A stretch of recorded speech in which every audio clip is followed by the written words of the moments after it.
¿Qué conoce usted sobre la neurodiversidad y el género en el contexto escolar? ¿Qué tal? Buenos días. Les saluda el ingeniero Oscar Montiel. Yo creo que son múltiples formas de funcionamiento neurológico, como está el TDAH, el autismo, la dislexia, entre otros. Dentro del ámbito escolar, yo creo que son las distintas formas de comunicarse dentro del aula. ¿Nota diferencias en el comportamiento o en el aprendizaje entre los niños y niñas neurodivergentes? Sí, creo que en los niños se puede evidenciar más la hiperactividad, la impulsividad, entre otras conductas, y las niñas, más que todo, ellas tienden a demorar o tener miedo en cómo encajar ante los demás. Esas son las formas que se diferencian entre niños y niñas. ¿Cómo influyen los roles de género en la percepción del aprendizaje? Buenos días, soy el ingeniero Abraham López.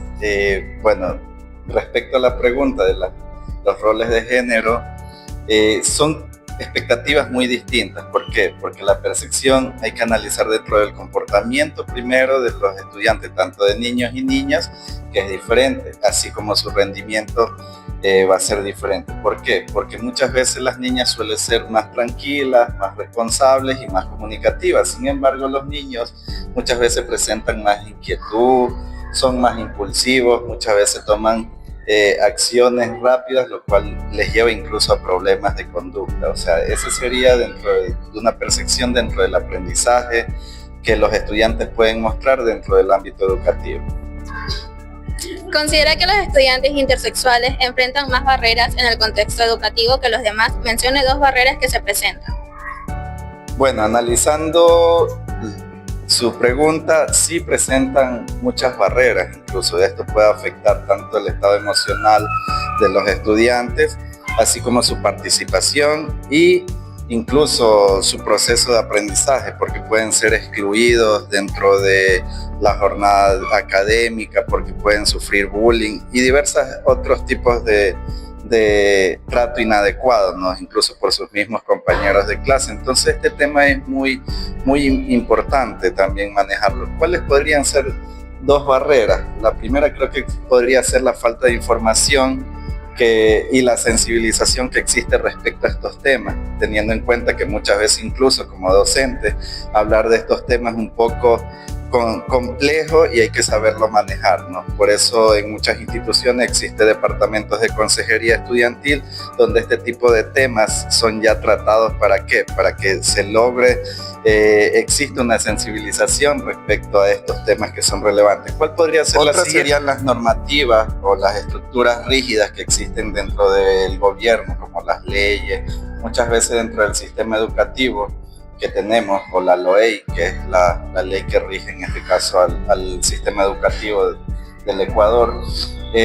Hay muchas cosas que son muy estrictas dentro del manejo de esto, entonces es importante que exista reformas o cambios que ayuden a ser inclusivos dentro de esta problemática, ¿no? Para que los estudiantes se sientan en un contexto educativo y obviamente tenga un impacto muy importante dentro del proceso de aprendizaje de cada uno de ellos.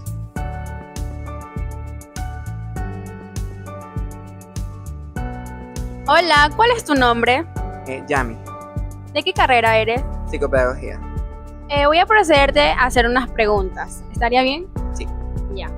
¿Crees que las mujeres aprenden o se expresan diferente a los hombres? En cierta manera, sí. Y mucho mejor, muchas veces. ¿Has observado que algunas dificultades de aprendizaje en mujeres no son tomadas en cuenta? Sí, y creo que se debe más a porque el machismo existe mucho en esta sociedad, entonces dejan a las mujeres de lado. Priorizan más las enfermedades o dificultades en hombres que en mujeres. ¿Consideras que existen estereotipos que afectan a las mujeres neurodivergentes? Muchísimos, demasiados. ¿Has sentido presión por cumplir ciertos roles en la escuela o aquí en la universidad? Más que todo aquí en la universidad. ¿Qué apoyos consideras necesarios para estudiantes neurodivergentes? Creo que no se los debe excluir como tal, sino tratar de buscar recursos o maneras, porque estamos en pleno siglo XXI, 2026 ya, y ya existen más cambios, más métodos para que las personas neurodivergentes puedan entender, porque no significa que están enfermos, solo ven el mundo de una manera distinta a lo típico que está acostumbrado a la sociedad. Ok, muchas gracias. Hola amiga, ¿cuál es su nombre? Anabel, ¿Qué carrera estudia? educación básica. ¿Me podrías ayudar con unas preguntitas? Sí, claro. ¿Consideras que a los hombres se les exige comportarse de cierta forma? Sí, la verdad es que esto lo vemos pues desde que son niños, digamos, tienen que comportarse acorde a ciertas situaciones y digamos son más que nada influenciados por el pensamiento de que tú eres hombre, no debes llorar por eso. ¿Crees que expresar emociones es más difícil para los hombres en el ámbito educativo? La verdad es que sí, ellos pues más que nada se ven acomplejados a lo que es mostrar su vulnerabilidad tanto en su vida personal como en la vida académica. Se ven pues, no les gusta demostrar cierta vulnerabilidad al público. ¿Qué acciones ayudarían a respetar la diversidad neurodiversa y de género? En cuanto a qué acciones, pues sería, o sea, digamos, ponernos en el lugar del otro. O sea, claro que hay personas neurodivergentes pues que perciben el mundo de otra manera que nosotros y a veces, muchas veces no es comprendida. Sabemos decir que, esta persona es así, no se puede tratar con ella. Entonces no sabemos la raíz del problema, entonces no actuamos de manera correcta. Entonces, como quien dice, para poder solucionar esto, sería más que nada ponernos en el lugar del otro, o sea, de que debemos ver cómo ellos perciben el mundo y cómo aprenden y todo eso. ¿Te sientes libre de expresar tu identidad y opiniones? A veces sí y a veces no, o sea, hay que también tener en cuenta en lo que es en qué ambiente me estoy desarrollando. Hay veces que pues por la diferencia de pensamientos, creencias, pues obviamente mis opiniones a veces son tomadas de manera distinta, entonces como que tengo que ver el lugar en donde yo voy a opinar sobre cierto tema. ¿Te has sentido limitado por estereotipos de género? Sí, muchas veces me he visto limitada y eso a veces no me permite pues rendir al 100%. Bueno amiga, muchas gracias.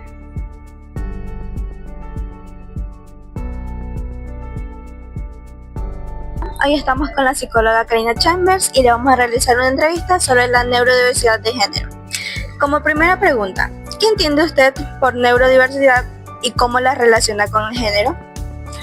Muy buenas tardes, muchas gracias por esta entrevista, muy agradecida por la pregunta. Bueno, la neurodiversidad, su concepto básico es la diferencia que hay entre varias presentaciones o conceptos de personas como tal, y en este caso se relaciona con el género porque no solamente hay neurodiversidad de trastornos, sino también de afecciones o identidades en el género como tal, que permite tener orientaciones distintas o de manera binarias entre personas que están en búsqueda de su propia personalidad. ¿Cómo influye la neurodiversidad en el rendimiento académico según el género? Bueno, esto influye de acuerdo a esta neurodiversidad que tiene. El rendimiento académico se puede ver afectado desde el entorno más profundo, que es el emocional, llevando a que los chicos que tienen una identidad diferente puedan ser etiquetados o discriminados en un entorno escolar, que esto va a afectar a la parte emocional y a su rendimiento académico como tal, llevándolos a tener dificultades dentro del entorno donde se desenvuelve y llevándolos también a tener relaciones interpersonales no agradables o inclusive aislamiento. ¿Cree que los estereotipos de género afectan a estudiantes intersexuales? ¿Cómo?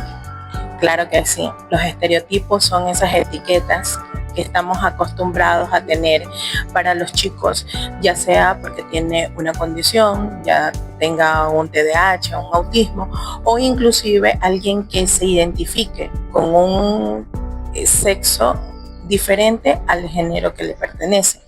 Entonces, eso hace que afecte directamente a la forma de cómo piensan, de cómo ven, cómo perciben el entorno en donde se desarrollan, y de una u otra forma eso va a afectar a su diario vivir, a su cotidianidad. ¿Las diferencias neurológicas influyen en la forma en que una persona vive su identidad de género? Sí, definitivamente va a afectar y va a influir. porque el hecho de sentirse o definirse de una manera, hablando desde el género como tal, y esa diversidad que existe actualmente y que debe de ser respetada por todos, nos lleva a tener una influencia social, cultural, que va haciendo que los chicos tengan mucho más temor, mucho más miedo a abrirse ante una sociedad, a determinarse o definirse como lo que son por miedo al que dirán o al señalamiento o discriminación que puedan recibir. Entonces eso hace que ellos se vean involucrados en dificultades emocionales, llevándolos a crisis ansiosas, inclusive a depresiones, justamente por esta diversidad de género que no les permite ser libres y poderse relacionar con las demás personas como lo que son. Eso los afecta muchísimo y creo que deberíamos de trabajar mucho más en esto para poder mejorar esas condiciones de vida para estos chicos y que no solamente nos centremos a neurodiversidad de trastornos, ya sea de aprendizaje o neurobiológicos, sino también a la diversidad de género que estamos teniendo en la actualidad en nuestra sociedad y que tienen los mismos derechos que los demás. ¿Observa diferencias en cómo se manifiesta la neurodiversidad en hombres y mujeres? Sí, hay la diferencia, por ejemplo, cuando vemos a un niño varón y que o tenemos sospechas de que tiene una condición de un trastorno como el TDAH, siempre estamos predispuestos a ver sintomatología en ellos como inquietud, agresividad, hiperactividad como tal, cosa que no lo vemos en las mujeres. Y por eso es mucho más, no fácil, pero mucho más temprana la detección en varones que en mujeres. En las niñas siempre hay como ese control, como ese cuidado, como esa creencia y cultura desde casa de que la niña tiene que estar bien portada, de que la niña debe de estar bien sentada, de que la niña tiene que hacer esto.